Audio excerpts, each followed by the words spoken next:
আমরা সারা দেশে 20,000 কিলোমিটার খাল আমরা খনন করব, তার মধ্যে শহর গ্রাম দুটোই পাবে। আমরা বছরে প্রায় 20 থেকে 25 কোটি গাছ লাগানোর পরিকল্পনা করছি। আমার নাম আব্দুল্লাহ মোহাম্মদ রাফসান, আমি চট্টগ্রাম মা ও শিশু হসপিটাল মেডিকেল কলেজের MBBS তৃতীয় বর্ষের একজন শিক্ষার্থী। আমি পরিবেশ নিয়ে একটু বেশি কনসার্ন, কারণ আমার কাছে মনে হয় বর্তমান বিশ্বের সবচেয়ে বড় সংকটগুলোর মাঝে পরিবেশ বিপর্যয় অন্যতম।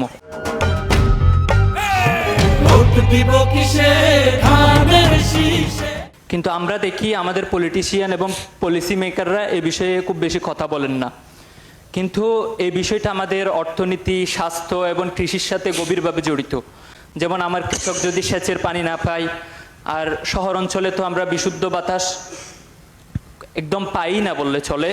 আর চট্টগ্রাম শহরের কথা যদি বলি, জলবদ্ধতা হলে আমাদের জনজীবনে স্থবির হয়ে পড়ে। আর আমার শেকট মহেশখালীর মাতার বাড়িতে কয়লাভিত্তিক তাপবিদ্যুৎ কেন্দ্র হচ্ছে, যেটা পরিবেশ এবং জনস্বাস্থ্যের জন্য মারাত্মক হুমকি হবে বলে আমরা ধারণা করতেই পারি।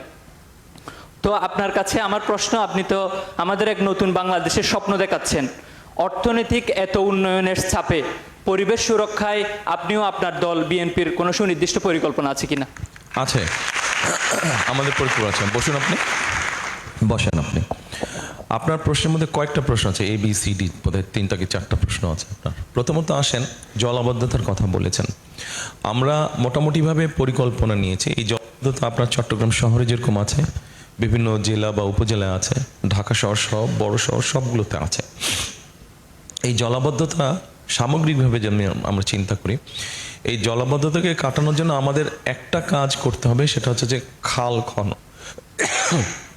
খনন। কারণ আপনি খেয়াল করে দেখবেন, একটু বৃষ্টি হলেই শুধু চট্টগ্রাম শহর নয়, বিভিন্ন জায়গায় পানি জমে যায়, ঢাকা শহরেও পানি জমে যায়। পানিগুলো তো কোনো জায়গায় যেতে হবে। তো এই পানিগুলোর জন্য আমরা খাল খনন করতে চাইছি। আপনাদেরকে আরো একটু বোঝানোর জন্য আরেকটু সহজভাবে বলি। যেমন ধরেন, প্রায় বছরখানেক আগে, 1 বছর 1.25 বছর আগে, আপনাদের মনে আছে যে হঠাৎ করে বর্ডারের ওপাশ থেকে পানি ছিঁড়ে দিল, এবং তার ফলে নোয়াখালী, ফেনী এবং লক্ষ্মীপুরের বিরাট একটা অঞ্চল সয়লাভ হয়ে গেল পানিতে। পানিটা বেশি দিন ছিল না, বোধহয় 2 সপ্তাহের মতন ছিল পানিটা। এটাও জলাবদ্ধতার একটা অংশ, কিন্তু পানিটা যেতে পারছে না। এখন আপনারা একটা সুইমিং পুলের কথা চিন্তা করেন, যেই সুইমিং পুলটা রেডিয়াস হবে 50 square mile. Think about a swimming pool যেটা রেডিয়াস হবে 50 স্কোয়ার মাইল, সেন্টার পয়েন্ট থেকে যেদিকে যান 50 স্কোয়ার মাইল, আর এভারেজ ডেপথ সে 7 ফিট 7 ফিট। তাহলে চিন্তা করেন ওই সুইমিং পুলটাতে কি পরিমাণ পানি আছে। ঠিক একই অবস্থা হয়েছিল ওই বন্যার সময়, কিন্তু 2 সপ্তাহ পরে পানিটা চলে গেল। পানিটা তো আমরা ক্রিয়েট করতে পারছি না, এটা এমন একটা রিসোর্স যেটাকে আমরা ক্রিয়েট করতে পারছি না। ঠিক আপনি চট্টগ্রাম শহরে যখন বৃষ্টি হয়, বা অন্য জেলায় যখন বৃষ্টি হয়, এখানে নিশ্চয়ই অন্য জেলারও ছেলেমেয়েরা আছেন, যখন বৃষ্টি হয় পানি কিভাবে বৃষ্টির পানিটা আটকে যায়, ফলে যেতে পারে না। আরেকটা জিনিস চিন্তা করে দেখবেন, আপনারা যদি একটু ঘাটাঘাটি করেন, দেখবেন বাংলাদেশের যে কোনো জায়গায় আজকে থেকে 20 বছর আগে যদি 50 ফিট নিচে গেলে পানি পাওয়া যায়, এখন 400, 500, 600 ফিট ডেপথে। অর্থাৎ স্বাভাবিকভাবেই আমরা আমাদের পানির চাহিদার জন্য, যেহেতু নদীতে পানি নাই, উপরে পানি নেই, সারফেস ওয়াটার নেই, আমরা আন্ডারগ্রাউন্ড ওয়াটারটাকে টেনে নিচ্ছি। এই জিনিসগুলো কিন্তু আস্তে আস্তে ভয়াবহ রূপ ধারণ করছে পরিবেশ। আমাদের যেগুলো গাছপালা আছে, দেখবেন অনেক গাছপালা নষ্ট হচ্ছে, কারণ আন্ডারগ্রাউন্ড ওয়াটার লেভেল এত নিচে চলে গিয়েছে যে শেকড় অত নিচে যেতে পারছে না, ফলে গাছগুলো মারা যাচ্ছে।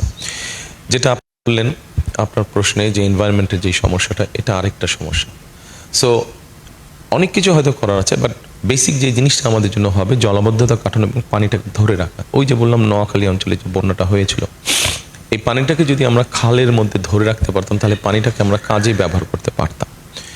আপনারা নিশ্চয়ই খেয়াল করেছেন, আপনাদের যারা জানেন, যারা জানেন না তাদের জানার জন্য বলছি একটা ইনফরমেশন। আপনারা যদি গ্রাম অঞ্চলে যান, গ্রাম অঞ্চলে দেখবেন ওয়াটার বডি থেকে যেই মানুষগুলার বসত বাড়ি যেগুলো একটু দূরে থাকে, যাদের জন্য পানি আনা নেওয়া একটু ডিফিকাল্ট, দেখবেন সেই ফ্যামিলিগুলোতে স্কিন ডিজিজ বেশি হয়, কারণ প্রপারলি তারা হাত মুখ ধুতে পারছে না, গোসল করতে পারছে না। একজন মানুষের অন অ্যান এভারেজ 100 লিটারের মতন পানি লাগে দৈনন্দিন সব রকম ব্যবহারের জন্য, কিন্তু ওই মানুষগুলো এনাফ পানি পাচ্ছে না। তো সো আমরা যদি খালগুলো খনন করি, এটা যেরকম তারা পানি পাবে, খালগুলো খনন করলে বন্যার ওই হঠাৎ করে পানি আসলে বা বৃষ্টির সময় অতিবৃষ্টি হলে জলাবদ্ধতা, সেটা শহরেই হোক গ্রামই হোক, আস্তে আস্তে কেটে আসবে। এবং সবচেয়ে গুরুত্বপূর্ণ যেটা আমাদের যেটা আন্ডারগ্রাউন্ড ওয়াটার লেভেল আছে, সেটা আস্তে আস্তে রিচার্জ হবে এবং এটাকে রিচার্জ করা অসম্ভব অসম্ভব অসম্ভব জরুরি প্রয়োজন। আমরা আমাদের পরিকল্পনার মধ্যে একটা প্ল্যান নিয়েছি, আমরা ফিয়ার ইলেক্টেড ইনশাল্লাহ আমরা সারা দেশে 20,000 কিলোমিটার খাল আমরা খনন করব, তার মধ্যে শহর গ্রাম দুটোই পড়বে। আর আপনি আরেকটা বলেছেন, এটা তো আছে পানির ব্যাপারে গেল, এনভায়রনমেন্টের সাথে আরেকটা আছে, সেটা হচ্ছে যে অনেক পলিউটেড, বিশেষ করে শহর অঞ্চলের বাতাস অনেক পলিউটেড। আমাদেরকে আস্তে আস্তে এইটাও, ছোট্ট একটা দেশ, প্রায় 20 কোটি মানুষ এই দেশে, কাজেই 20 কোটি মানুষের শ্বাস প্রশ্বাস, আমাদের অটোমোবাইল যেগুলো চলছে সেগুলোরও অনেকগুলো ফল্টি অটোমোবাইল, অনেক রকম পলিউশন তৈরি হচ্ছে। এখন এই পলিউশনটাকে আমাদের ফাইট করতে হবে। আমরা তো মানুষগুলোকে সাগরে নিয়ে ফেলতে পারবো না, আবার অটোমোবাইল যেগুলো চলছে সেগুলোকে যদি, যেগুলো ধোঁয়া দিচ্ছে সেগুলোকে আমরা সব যদি ফেলে দিই, ওই মানুষগুলো আবার বেকার হয়ে যাবে। করবো আমরা, করতে হবে আমাদেরকে, আস্তে আস্তে আমরা সরাবো, একবারে করা যাবে না, কারণ ওই মানুষগুলো বেকার হয়ে গেলে তো আরেক সমস্যা দেখা দেবে। তো এই বায়ু দূষণটাকে কিভাবে ট্যাকেল করা যায় সেটার জন্য আমরা একটা পরিকল্পনা গ্রহণ করেছি। আমরা বছরে প্রায় 20 থেকে 25 কোটি গাছ লাগানোর পরিকল্পনা করছি। রাইট, 5 বছরে আমরা 50 কোটি লাগানোর পরিকল্পনা করেছি। আপনারা এখন আমি শিওর কেউ হয়তো জিজ্ঞেস করবেন যে আপনি এত গাছ পাবেন কোথায়। গাছ লাগানোর সময় নিশ্চয়ই আপনাদের ধারণা, গাছ লাগায় সাধারণত মনসুন বা বর্ষার সময় গাছটা লাগায়, বাকি 8-9 মাস কিন্তু লাগায় না, গাছ রোপণ করে না। বাংলাদেশে যে 465টা উপজেলা আছে, প্রত্যেকটা উপজেলায় একটা প্রোডাকশন ক্যাপাসিটি 20 থেকে 25,000 মতন স্যাম্পলিং চারা তৈরি করতে পারে তারা। আমরা যদি এটাকে প্ল্যান করে পুশ করতে পারি, এটা 40,000-এ নেওয়া সম্ভব। এর বাইরে বিভিন্ন প্রাইভেট সেক্টরেও আছে, নার্সারিজ আছে, সব মিলিয়ে প্রায় 1 লক্ষের মতন, প্লাস মাইনাস 1 লক্ষের মতন নার্সারি সারা বাংলাদেশে আছে। ওগুলোর প্রোডাকশন ক্যাপাসিটি এরকম। আমরা যদি প্ল্যান করে সবগুলো প্রোডাকশন বাড়াতে পারি, তাহলে আমরা বাকি 8-9 মাস যেটা থাকবে তখন আমরা চারাটা তৈরি করব, মনসুন সিজনে এই চারাটাকে আমরা রোপণ করা শুরু করব। এভাবে আমরা বৃক্ষরোপণের ব্যাপারটা, আমরা এর মধ্যে জায়গাগুলো বের করেছি যে কোন কোন জায়গায় ছোট ছোট ছোট ছোট ফরেস্ট তৈরি করবো আমরা।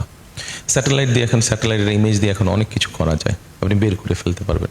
ইভেন স্যাটেলাইটের ইমেজ দিয়ে আপনি ওখান থেকে, ওই ইমেজ দিয়ে আপনি কাউন্ট করে ফেলতে পারবেন যে ওখানে কতগুলো গাছ আছে। ওখানে যদি 100 গাছ থাকার প্রয়োজন, সেখানে 80টা গাছ আছে, এটাও আপনি ইমেজ দিয়ে এখন বের করতে পারবেন, সেটাও সম্ভব টেকনোলজিক্যালি। প্ল্যান করেছি, আরো অনেক ডিটেল আছে এটার মধ্যে, আমি অত ডিটেলে